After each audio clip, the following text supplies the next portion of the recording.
Hey folks, it is I, Jason Hyatt with Backyard Prepiversity on the CTW TV network. I finally did it without twisting my tongue. Yay, finally got it done. So, some interesting topics going to happen tonight. Some, possibly, most likely. Rachel Johnson, I know who Martha Varney is. And she should have already got the invites. If she hasn't, then shame on me. But yes, go to her house and drag her by her ears so that she can watch this. Yes, I know that's your mother.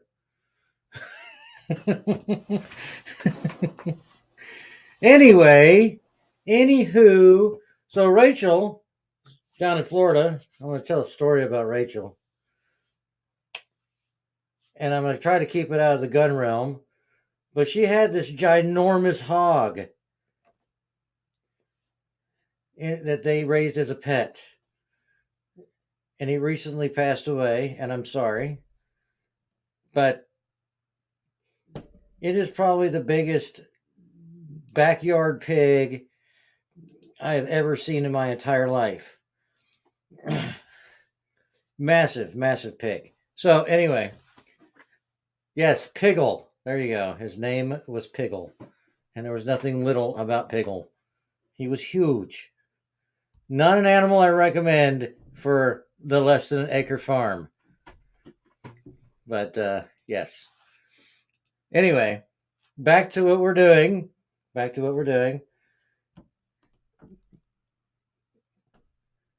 didn't get a whole lot done in the last week. My wife had spring break, and we went on a small 4-day vacation in the camper with the motorcycles and kind of enjoyed ourselves and relaxed. If you can relax with the wind gusting, 30, 40 miles an hour while riding a motorcycle. So we did our best. But it leaves a lot to be done here on the farm, and I have really good friends that came over and fed the chickens and the fish and Bear the cat, who has since decided to go on his own escapades throughout the neighborhood. He has introduced himself to my neighbors, who didn't usually like cats, but they're in love with Bear, so that's a good thing. He's become the Mad Ratter. He's killing mice, 2 and 3 houses down, which is okay.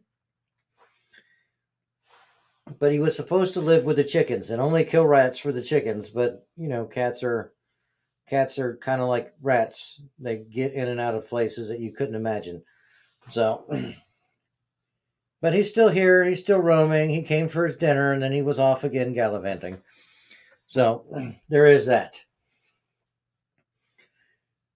So, as many of you know, because we've spoke about it in the past, we have 5 baby chicks in the brooding box, which I meant to try to put some pictures up. For some reason, my camera takes too high a resolution pictures, and it's not working out very well. So I got to do some editing. But we still have 5 in the brooding box, and they're getting huge. And then we have 18 or 16 eggs in the incubator. And when I candled them the other day, I think yesterday morning, I think all but 2 are pretty viable. They seem to be changing to where you can see a mass inside the egg, not just veins or nothing. So there's a chance that out of 16 we'll get 14. There's 2, like I said, you can't really see anything but yolk in the inside, so I think 2 are not going to be viable. I'll check them again in a couple days. But we don't need this many chickens. So here is my plan. For every rooster that we get, if we have 2 hens to go, I'd like to do this at least 3 times, like coming up shortly.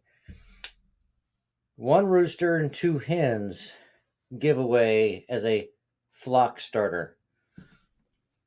Now there's going to be some some caveats to this, because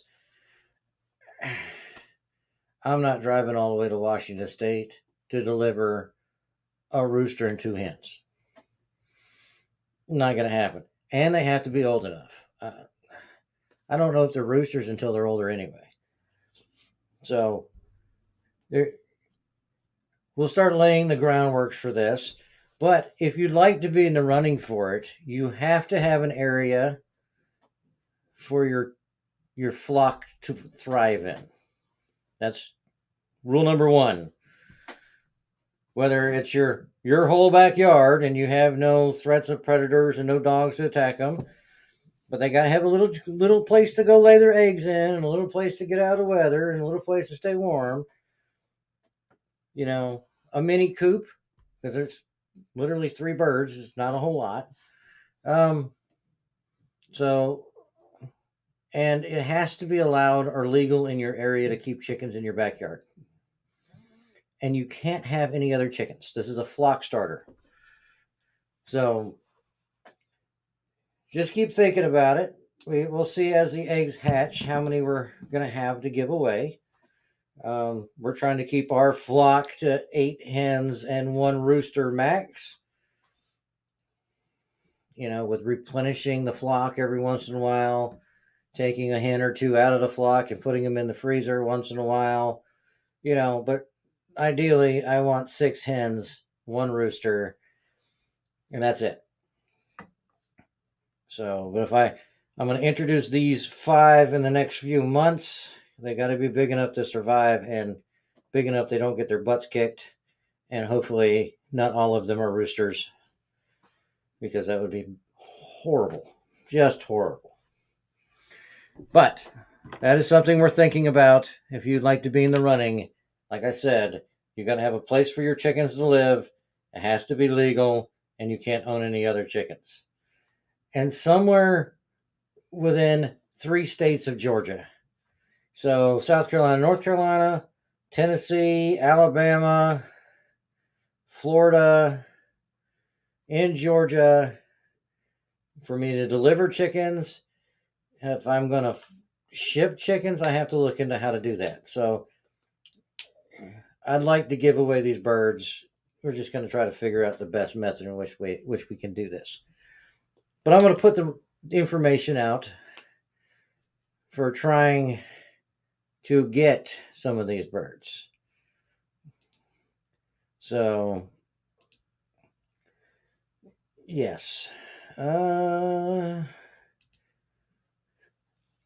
if there's any questions on anything we're doing, gunsvetsurvival@gmail.com. Gunsvetsurvival.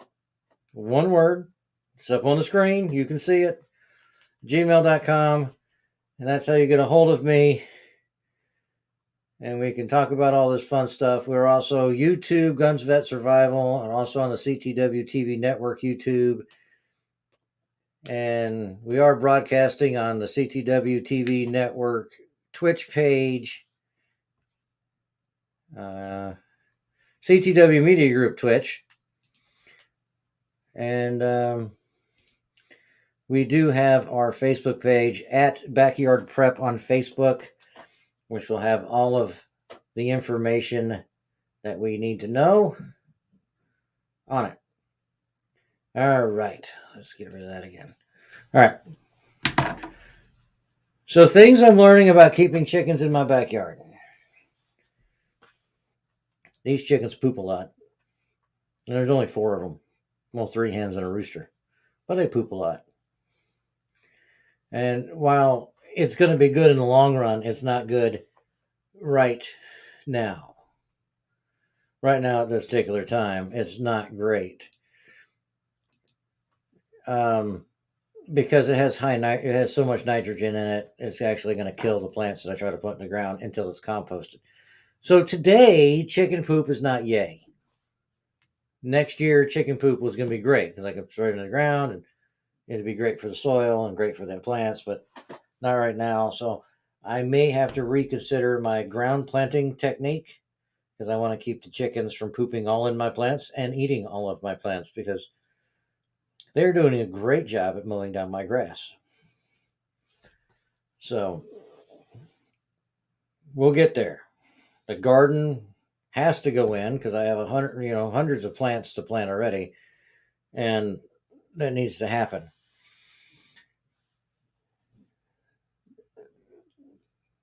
Chicken poop.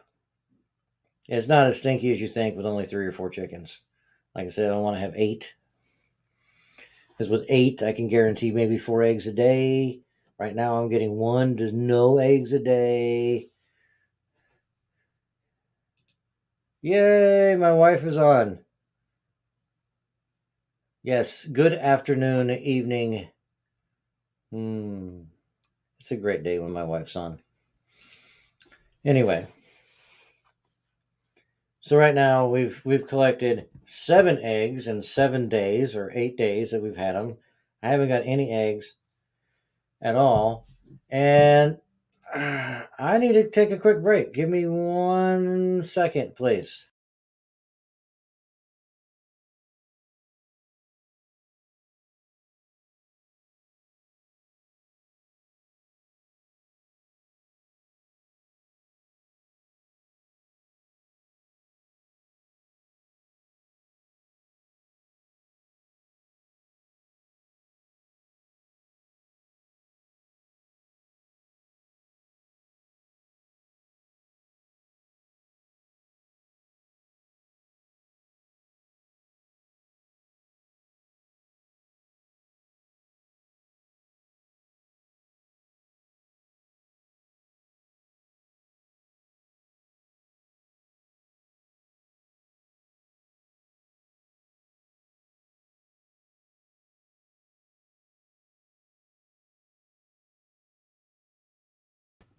So my apologies. I sort of kind of locked my wife out of the house by accident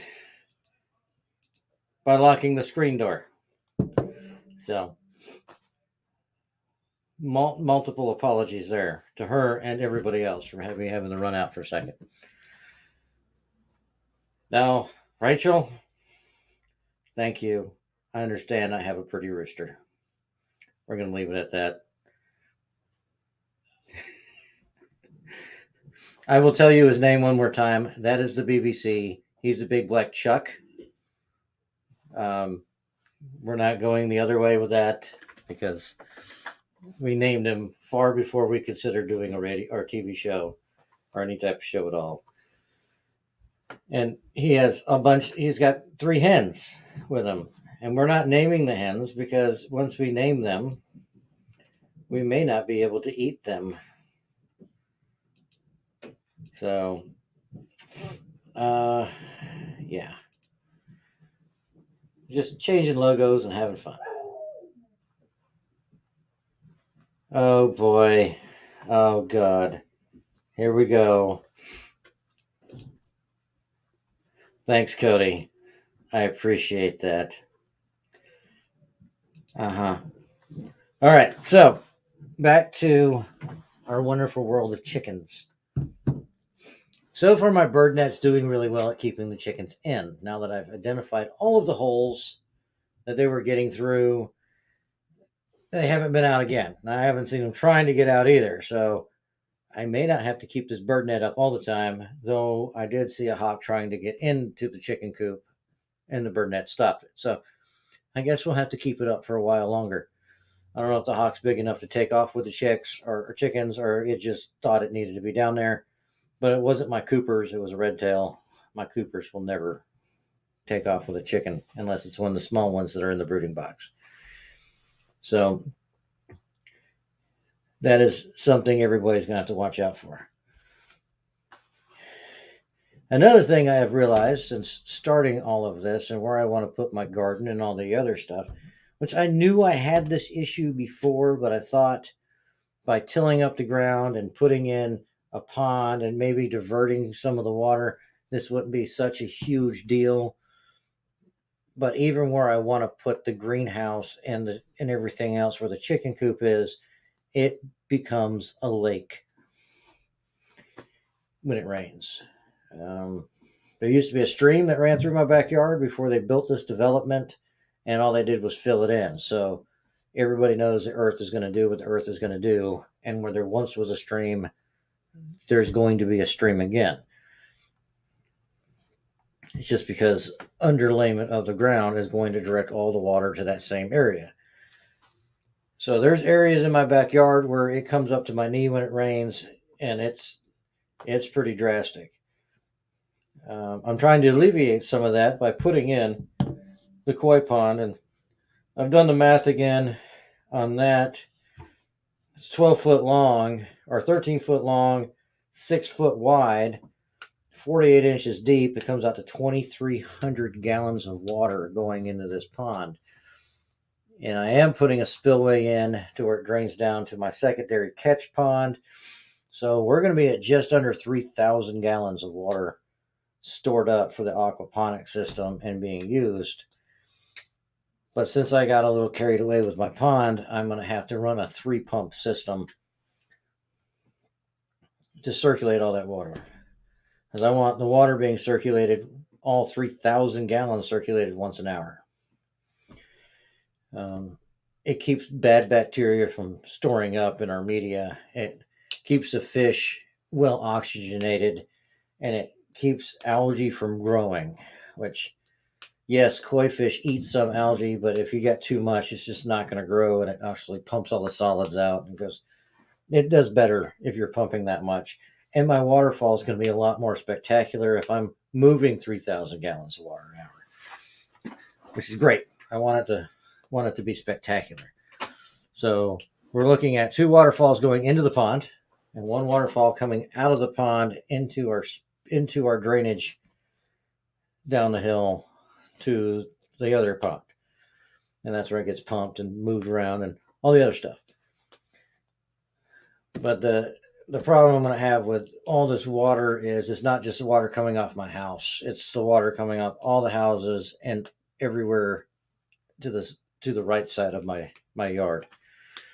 So I'm going to have to figure out a way to keep my yard from flooding so I can actually have an in-ground garden at all.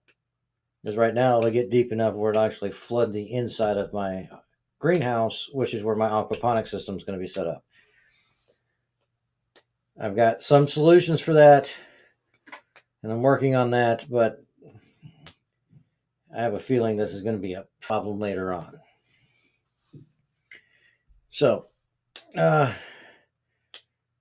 want to talk about digging holes. Some things that I did was I wanted to do it how 90% of y'all can do it, with a shovel, a pickaxe, and a wheelbarrow. I cheated a little by using an auger, drilling holes in the ground to start it because it's red Georgia clay. But I would not recommend trying to dig such a large pond by hand with shovels and pickaxes. You manually. If you're going to dig a 2,300 gallon pond, I would definitely say go rent some equipment. It's a lot of work. It's heavy work. And when it rains, when you're not done with it, it makes it twice as heavy. So it's made it darn near impossible to do some of the things that needed to get done the last couple days because it's still holding water. It's red Georgia clay. Today was the first day you could actually not see standing water in the bottom since it rained last week. But one shovelful will tell you it's full of water. So some things to think about when you're doing it. I'm lucky I don't have to put a base layer in the bottom once I get this all scraped out because it is clay. But where I'm not, and it will hold its shape, so I don't have to concrete the sides, and I don't have to do a bunch of other crazy stuff to keep it in shape once it's all done. But at the same time, clay is heavy, and it gets heavier when it's wet, and it sucks. So my recommendation, if you're going to dig a ginormous hole in your ground, rent some equipment, buy some of your neighbor's kids, something. Don't do it by yourself, or just rope-a-dope your wife into it. because two of you trying to dig a ginormous hole with just a wheelbarrow, some shovels, and a pickaxe is going to take a momentous amount of time. I think I dug it for 4 days, and I only got one section of it halfway done. It looks good when it's not rained on. I have to go scrape it and make it all flat again.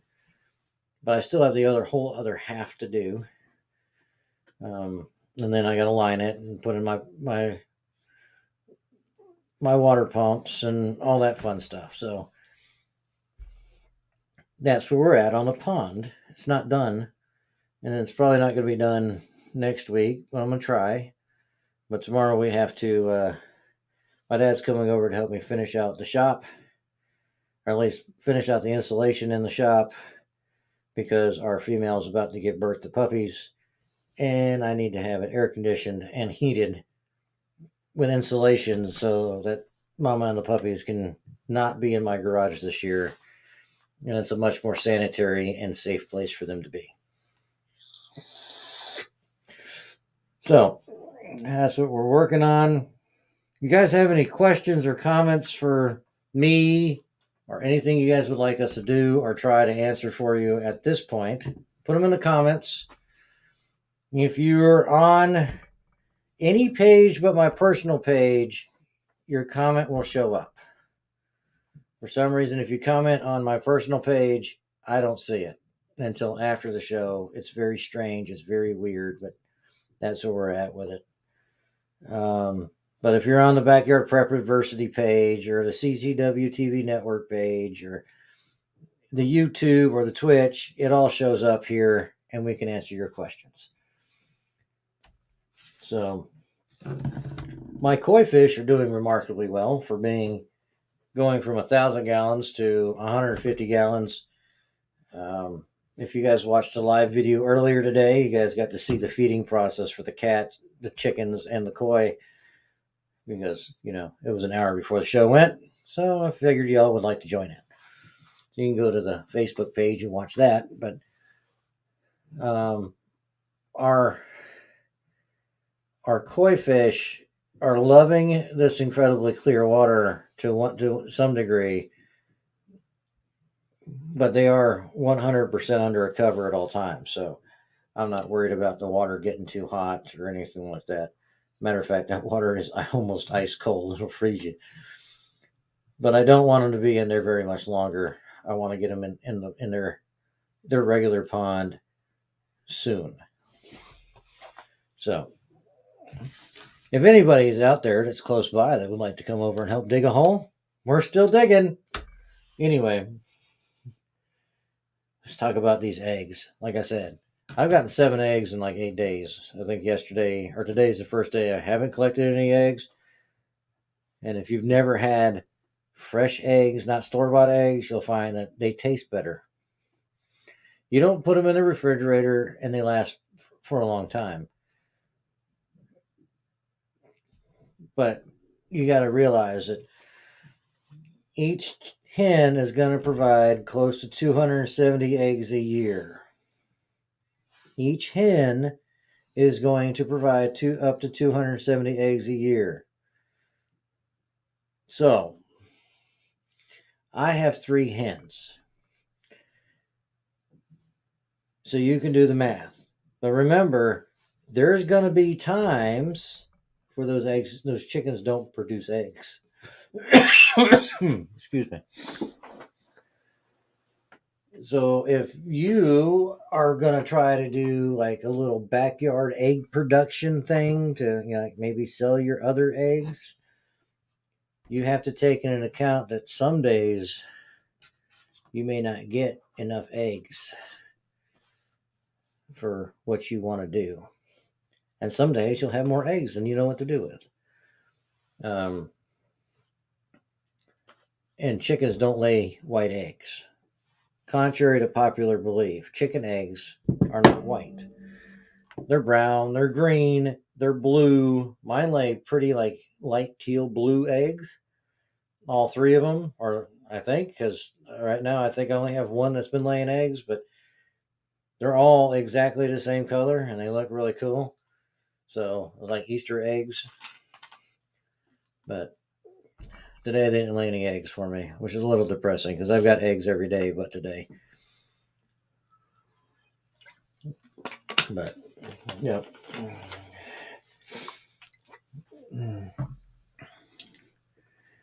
Now that we're almost halfway through, I'm going to talk about the flock starter again. So, my wife and I have considered, or talked about giving away 1 rooster and 2 hens out of all these babies that we're hatching because we don't need that many. So, if you guys would like to have a chance to get 1 rooster, 2 hens, there's some things you're going to have to do. You're going to at least have to set up a chicken coop area for yourself. I can't afford to provide a chicken coop and feed and all this other craziness. So you're going to have to set up a chicken coop area in your yard.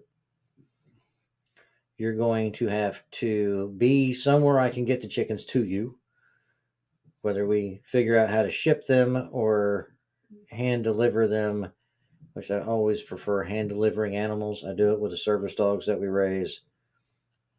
I would definitely prefer hand delivering animals. That way I can see where they're going, meet the people that are getting them. But that's the way I am. It has to be legal where you are to have chickens in your backyard. And there was one more caveat. Oh, you can't already have chickens. This would be a flock starter, I want more chickens. So, if you'd like to get a hold of us, email us at gunsvetssurvival@gmail.com. And we can discuss all of this.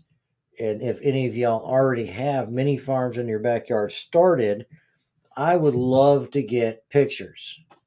So you can email those pictures at gunsvetssurvival@gmail.com and maybe be able to put them up on the show other people's micro farms in their backyards.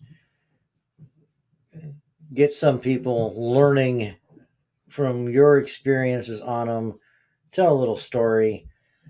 We're all about learning together on this show. I'm learning a whole lot that I didn't think I needed to learn, but I definitely needed to learn because I'm making some mistakes and I'm reconsidering some things as I go, which isn't the way this was supposed to go, but it is. I was supposed to be able to go, all right, here's my layout. This is what I'm going to do, and this is how it's going to get done. But as I do those things, I find where I've made mistakes in my planning. So those mistakes I have to correct as we go along. I don't want to kill my fish. I don't want to kill my chickens. And I don't want to kill my plants. Only time I want to kill my chickens is if I'm putting them in the freezer. So some things I have to work on. Drainage is going to be a big one. The layout, planning of this aquaponic system is much more than I had originally considered. And that is due to me not considering how much water volume that I was holding to begin with. I was like, oh, it would look great right there. I'm just going to dig it. And then I did the math on how big it was, and it's a bit shocking. So, yeah, because I know for a fact it's 403 gallons going inside the greenhouse, and I know for a fact it's 2,300 gallons going in our koi pond. And I know for a fact I got 150 gallons going through filtration / holding tank. That's a lot of water. That's like 3,000, just around 3,000 gallons that we're going to have circulating at all times through our ponds and our plants and everything else. It's a lot of water. So, but I did have some ideas on the crustaceans that I want to do. I would love to do, I want to do the Australian blue crayfish. because they're pretty and they get like they're called pretty much freshwater lobsters. They get almost a foot long. 100 of them it would cost me $100. They come in, they're about 2 inches, 2-3 inches long, and they grow really fast. They can make breeding colonies inside your pond, but they will not survive in the wild in Georgia. So if they escape, they'll just die, and they won't overpopulate things. But they're bright blue. I mean, come on now, that'd be kind of cool. You walk into your aquaponics garden and look down and go, "Oh, look at it. That's really pretty, and it's all blue." And for some reason, I'm having internet issues. And I don't know why. Okay, strange. Huh. It just popped up and told me I had low bandwidth and I am connected to the house. And have really good internet here. But my modem has been acting up lately. Or my router's been acting up lately. So it's probably time for a new one. All right. So I'm going to take a quick intermission. Y'all can sit here and look at my rooster, which for some reason the picture is looking weird. But I'll be ready.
All right, I am back.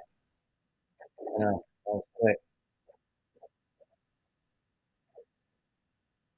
I would say this show is brought to you by, it's literally brought to you by me, CPWTV Network, and,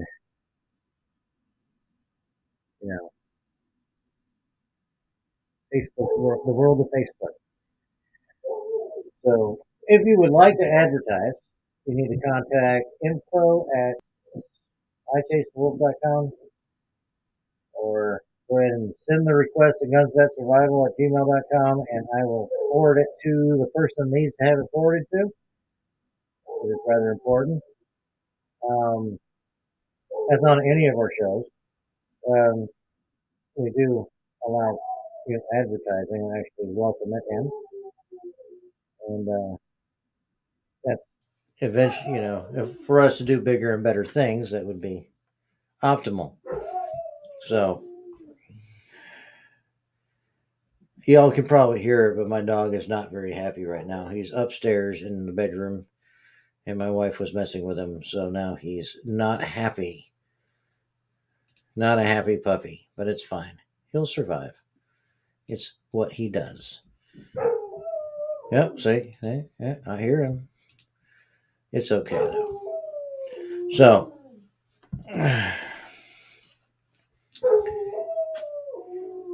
I still don't have a tractor running. Well, it runs. It runs great. My tractor runs amazing. It's just the top plate doesn't work. So, I can't use it to pick things up yet. Eventually, I will. But parts are stuck in Canada, so that's the problem I'm having right now.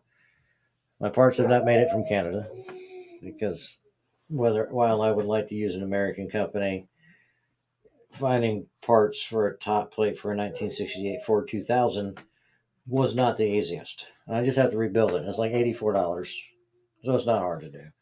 And once we do that, I will videotape the whole procedure of fixing this tractor so that it can be useful on the farm. And like, mind you, I've told you our yard is 0.97 acres. So it's you know, just under an acre, but that does include a house sitting on it, a front yard, a side yard, a shop, you know. But in the backyard, we're working with roughly 120 by, say, let's call it 120 by 120 feet. Just over half an acre in the backyard that we are working with for this show. I've put out inquiries to experts on aquaponics, and for some reason they seem to think you have to buy their program for them to talk to you, which isn't working out for me. The guy in Australia, he would have to be up at like crazy 3 o'clock in the morning to do the show with us, but we're going to try to figure something out. He's a really cool dude. Well, I've learned a lot from his show, his podcast, and his videos. He does all. He doesn't do ducks. He does chickens. He did do ducks, but he knows a lot about the raised bed gardening, what to and what not to do, and he doesn't do aquaponics. But he's a very knowledgeable guy, and I'd love to have him on the show. And then got some feelers out there. But if anybody knows anybody that has a lot of knowledge in these hydroponics, aquaponics, gardening, raising chickens in a backyard, goats, anything, any small livestock that you would think would be fitting in, say, 120 by 120 square feet, 120 by 120 foot area. That would be great. I would love to have him on the show. Have him contact us. Go through the Facebook page at Backyard Prep, or email us at gunsvetssurvival@gmail.com. All right. I know. I'm babbling. Because there's some things that have to get put out there once in a while. All right. The greenhouse. I know, since the beginning of the show, and this is show number 4, so this is 4 weeks. So I've been trying to get this greenhouse set up. And yes, I have literally been pulling my hair out over this whole entire topic. I've got the area tilled up, I've got the blocks, I've got the greenhouse out there. With realizing my drainage issue, I don't know if putting my greenhouse there is the smartest idea on the planet. Not as the ground sets. So, like I said, I have some ideas on how to fix it, but I kind of have to test my theory before I go whole hog and put in my greenhouse walls, subwall, frame. Can't even say frame. Blocks. I'm actually putting it on blocks so that it comes up 8 inches higher out of the ground, and I'm going to seal those together. Maybe keep the water from rushing in, but where the greenhouse sits, the soil is very porous, so it will soak in from the outside, which I kind of don't want. So I'm kind of debating right now whether putting in a concrete slab inside the greenhouse would be good or not, because I still will need some drainage, because I do have a pond that's going inside the greenhouse, an in-ground pond, and probably 150 gallon sump tank that needs to go in there too. That way the particulates don't fall directly back into the pond. They go into a sump tank and then go into the pond, or go into a sump tank, and then that goes up to the big pond and rotates around, that kind of stuff. But it's a constant motion, constant flow that has to get done. But I also don't want to walk into my greenhouse and sink. And I don't want the walls of my fish pond inside the greenhouse to collapse because the ground is so wet that it's going to happen that way. So if anybody's got any ideas, like I said, it's very porous soil right there. It's not red Georgia clay all the way down. You got probably a foot of really good soil. So, and I don't want to get rid of all of that, but I'll do what I have to at this point. I don't want everything we're doing to fall apart. So looking for some ideas on that one. So if anybody out there in the streamosphere, podcastosphere, has any ideas, again, hit us up on our webpage or on our email address and let me know, or toss it into the comments so that we can kind of discuss it and figure it out. I know I probably need to use some type of substrate, rocks, gravel, something at the very least, so that it doesn't all wash away. But seriously, this is something that I've been racking my brain about, and I have so many ideas. I just don't know which one's going to work, and I don't want to do it more than once. So this is a lot of work digging that hole. It's a lot of work putting the greenhouse up. And there's a lot of work loading in the walls. So this is where I'm asking for your guys' input on maybe doing this the right way the first time. Keep in mind, it's a river that runs through there pretty much when it rains.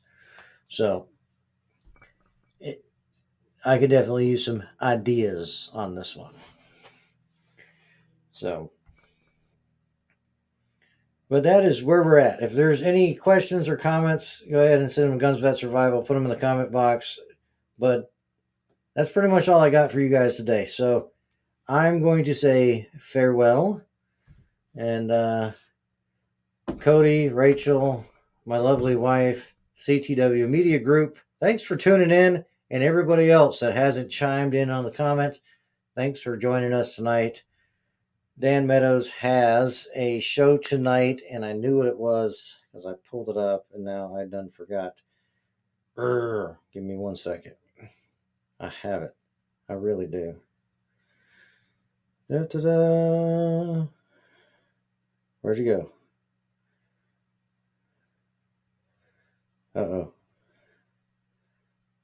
Really? My brain is not working, so I apologize. It is, yes, Real World Security TV, 8 o'clock, CTW TV network. I tell you, I write these things down or I screenshot them on my phone and then I forget where I put them.